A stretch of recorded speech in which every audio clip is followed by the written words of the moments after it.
how's Tottenham got an Aberdeen connection? So the Aberdeen connection comes from Aberdeen lads were working in London, and then back in the day, back in the old school days, and then they was working in London doing building work, so they started coming, and then Tottenham started going up there, and then it was like a link between the firms, and it's just they got multiple flags together, and then I got nicked for Aberdeen versus Brighton. So Aberdeen were playing Brighton in a pre-season friendly, and we organised going up there, 4 different trains and that, and flipping gone up there. About 80 to 100 of us were up there, but we've organised. I was on the phone to him for a little while trying to get it sorted with him, and I knew that Brighton had a little firm that were up for it, because it's like, you know what it is, you see like these little seaside towns like your Pompeys, Portsmouths, your Southamptons, your Brightons, you know what I mean? They don't sound like the biggest hardest, but they'll have it. Do you know what I mean? They're just game for it. You know, like they got all these little small towns around them, and a lot of these small towns they fight a lot on all they got to do on a Saturday. Especially like when you go, even not just Portsmouth town, even small towns like Burnley, your Lincolns, you know, these places like they're Port Vales and that. They're small towns, but all they got to do on a Saturday night is have a row. They got nothing better to do. What are they gonna do? Like, do you know what I mean? So they come out and they go out on a night out, and they have a talk, and they're all tough. They're all tough men. You know what I mean? They're not dickheads. So you go to these places and you think, oh, you're playing some small little team, and it ends up you end up coming against 20 geezers who drink with each other week in, week out, who will back each other till the end. You know what I mean? Whereas you might get the city teams, and they're all from all over, so they don't really. They'll come from like Tottenham bods will come from up north, from the Midlands, from Kent, from Enfield. Do you know what I mean? All parts of England, so they're not really drinking with each other every week. So it's not as much of a bond. Do you know what I'm saying? Was that the first time you got the jail? You got a sentence for that? Yeah, I got a sentence for that. So I got a sentence for 2 things. I got a sentence for Chelsea, Tottenham, and they're probably our biggest rivals, Chelsea, and I got a sentence for Brighton. And in the Brighton row, I'll talk to you about both the ones, because obviously I've been birded for them, but both the Brighton row, it was organised on an estate. We got to this estate, and only 17 of us got there, about 17, and called it on. More lads were supposed to be coming. Called it on. They turned up. My mate John Daniel, he's walked down the hill. He's like, they're here. He come back like an excited kid. They're here. And I thought, fucking hell, like they come up the road. This was within 5 minutes of calling them, because I said, look, we're at this pub, this Albion Inn boozer. You look coming or what? And they said, yeah, we're 5 minutes away, round the corner. But I've heard it so many times, like literally I've heard Chelsea, West Ham, whatever, everyone always says, yeah, we're here. And then it's like, oh, the old Bill have captured us or whatever. It never happens. Like, well, it does happen, but rarely. So I thought, yeah, whatever. Fuck yeah. Next thing, they're on top of us. And there's about 50, 60 of them. And come down the road and fucking, my mate had a pool cue. Danny had a pool cue come down the road, flying down the road with this pool cue. And I had another bottle as well. And he flew into the geezer with a pool cue. The geezer put the pool cue down, and Danny's gone, all right, then put the pool cue down. The geezer steamed into Danny, then picked the pool cue up, and my other mate broke his arm with the pool cue. I said to Danny, what are you giving him the pool cue for? That was like schoolboy error. Like, don't give up the tool, you know what I mean? Don't ever give up the tool. But like, yeah, my mate got his arm broken by the tool, but people got knocked out and that sparked out. I thought one geezer was dead, one of the Brighton lads was dead. I fucking stabbed the Brighton geezer in the back of the head with a broken bottle, done him. And they ended up running after that, and then they just regrouped. He ended up getting his head cut quite badly at the back, and it's quite funny because we ended up in jail together for it. And I ended up cutting the geezer's ear and was cutting over his ear, and I was fucking in his ear. And I've gone, how'd you end up with that scar? He's gone, you cheeky cunt. I give him a haircut over the scar. There's a big gash. And he fucking trusted you to do it? Yeah. Silly bastard. Yeah. But yeah, that's fucking mad. Yeah, cut his ear and it's going over his scar. It's quite a big scar. Were you thinking, man, I could give him it again? Nah, I was just thinking, what a day. I was thinking, what a blinder. But I ended up getting nicked at the scene there because we was running from the old bill, and everyone split up in different directions. And I've run into this. Run up the road with my mate, Stevie D, who's a blind. Like, Stevie D is one of the best bods I've ever had the pleasure of like being next to in a row. And that game is fucked. Like, game as you like. You ain't moving, Stevie D. And me and him have ended up together, and we got in this taxi driver, but we was moving hot. You know, like we'd been in a fight for 10 minutes. There was blood, fucking sweat. And got into this taxi driver, and they're going, drive, like he was some sort of fucking getaway driver out of a bank robbery. The geezer's just fucking, seen old Bill, threw his keys out of the car and gone, help. And I was like, fuck, you know, yeah, we got nicked, we got put in boiler suits, they took all our clothes. And yeah, fucking, but I thought it was going to be sweet because I thought there's going to be no cameras.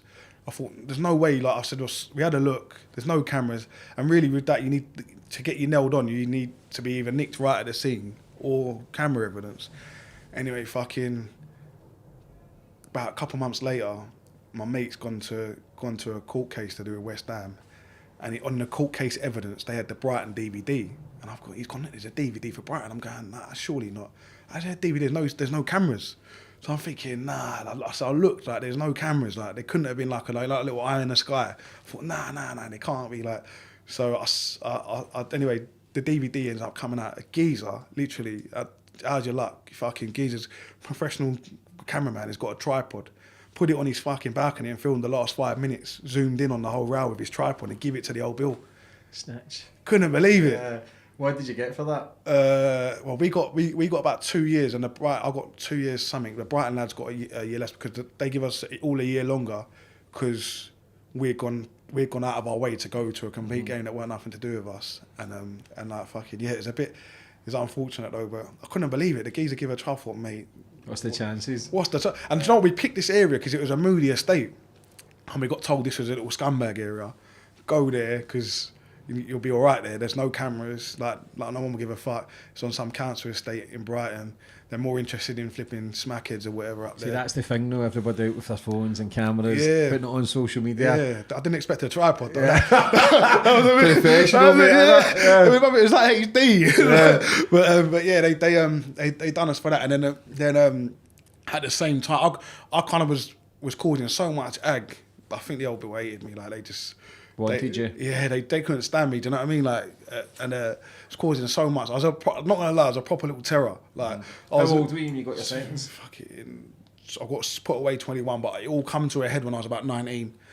All the cases took a little while to unfold because there's quite a few people in the case. But I got done for 3 cases. I got done for the George Arsenal, where we smashed up one of their boozers, and I got done for Chelsea, where I got caught where they found DNA with a bag full of axes and hatchets and knives and baseball bats, and they basically said that we was planning to seriously hurt this Chelsea mob. Yeah, we was, yeah. Yeah, I was like, they was up the road, and an incident had occurred years before where a few people have been stabbed, like, and obviously a row's occurred and a few people have been stabbed at this row, and no one, like, Tottenham never got run on, I think, but this was it was like a few bods got stabbed because they had turned up with all the cutlery. So they'd come up the road with all the cutlery. Tottenham had stood their ground. A few people had got stabbed. And my feeling behind it was that, all right, sweet, I don't think we got done there, but a couple of my mates have been stabbed and they ain't been stabbed up. So even though at the end of the row, it was at Parsons Green, at the end of the row, it was one of their geezers that was lying on the floor, unconscious, pool of blood, screaming. And but I was like, even so, they like no, like I feel like retribution needs to be served. You know what I mean? They need to start, something needs to happen back, because at the end of the day, it's an eye for an eye, tooth for a tooth. Like, if they do that, then you've got to react back to it in the same manner. Do you know what I mean? Like, and yeah, so they said they was coming over. Obviously, everyone met up. They met up in a boozer up the road, but they were supposed to come to a certain area. But they went to a different area, about 2 miles up the road, and we've all met. And then I remember just looking around, and I was thinking that that day I remember thinking, yeah, this someone's gonna get properly done today. And I wasn't in the mood for playing about that day. Like, which I kind of like, back in hindsight, when I look back at it now, I feel like, thank God that it never happened. Were you willing to kill someone that day? Yeah, I was going to get put away that day.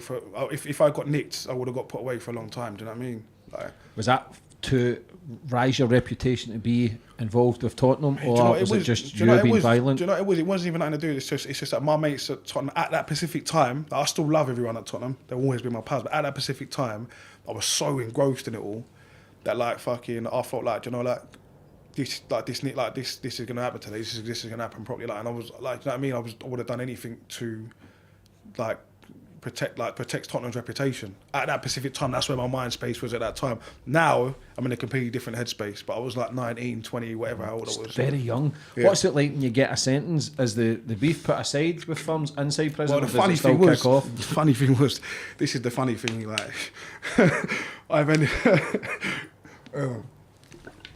up in jail. Like, I just, like, Chelsea are like, the reason behind me hating Chelsea so much, and I like really dislike them. I don't just dislike them, proper dislike them. Like, they've done something to my old dear dislike them. Do you know what I mean? And it's the reason why it all started was because obviously they've come on the phone to me when I was about 18 or 19, and they've gone. Obviously, my dad's half Jewish, and my mum's Jamaican. They've come on the phone to me and they've gone like you're the, like, we was playing them. They goes, you're the worst sort, and I said, what do you mean you're the worst sort? You're not just a fucking Jew. You're a fucking nigger as well. And I fucking felt the hatred from them. And I was like, yeah, these are proper, like, they're not just these ain't just your normal racists that you come across where the old man doesn't want his daughter with a black fella. These ain't them sort of, but these are proper, like, they're like, I could feel the venom of hatred through his phone. And then I thought, yeah, do you know what? I hate you as well, do you know what I mean? And that's when I started really looking. They got a lot of links with Combat 18, which was, I don't know if you remember about them, like, they're like a quite far right organisation that used to, like, they've done a few bombings and stuff, but they kind of gone off the grid from that since the terrorism started happening. But yeah, they had like strong links to them. So like they're a bit more serious than your average day, like, racist. Do you know what I mean? So and they hated Tottenham because Tottenham is quite multicultural firm. They had a few Jewish lads within the firm, but they got Muslim lads. Tottenham's just a multicultural firm. You got Turks, Greeks, Jews, fucking Jamaicans, you got Rastafarians that wear Rasta hats at Tottenham. Do you know what I mean? And it's just a multicultural firm, and they dislike Tottenham because of that. And the maddest thing is as well, like, what I don't understand is Chelsea have got quite a few black lads who are some of their best lads who go, and I just think I don't understand it, like, because they got such a hardcore racist element, but they got these black lads who go and they're all right. Do you know what I mean? They see them as because they're all right. Fucking, he comes with us, he's sweet, he's not like the rest of them or whatever. Do you know that sort of mentality? And they still go there, but he started building up like that. And then a couple older lads that I had, like, I looked up to a geezer called Martin Asley quite a lot at Tottenham, and he was like the main older face when I was going, who was active, and he despised them. Like, he was from South London, and his little crew were out of South London, most of them, and they used to fucking have murders with him all the time. Like, there'd be so many different, like, proper, like, good, like, proper rows, like the Lord Burley, the Vauxhall Bridge, flipping the Parsons Green row, all these different rows that they was having, and, like, for some reason they just, like, had a personal vendetta. Like, and it just used that, and it rubs off on you when you're hearing it week in, week out. Fucking this, fucking that. It starts to get onto your head, and then obviously, it just becomes like more. It just becomes a bit more like I disliked West Ham, I disliked Arsenal, but I hated them for some reason. I grew up in West London as well, so ran loads of Chelsea and QPR my whole life. You know what I mean?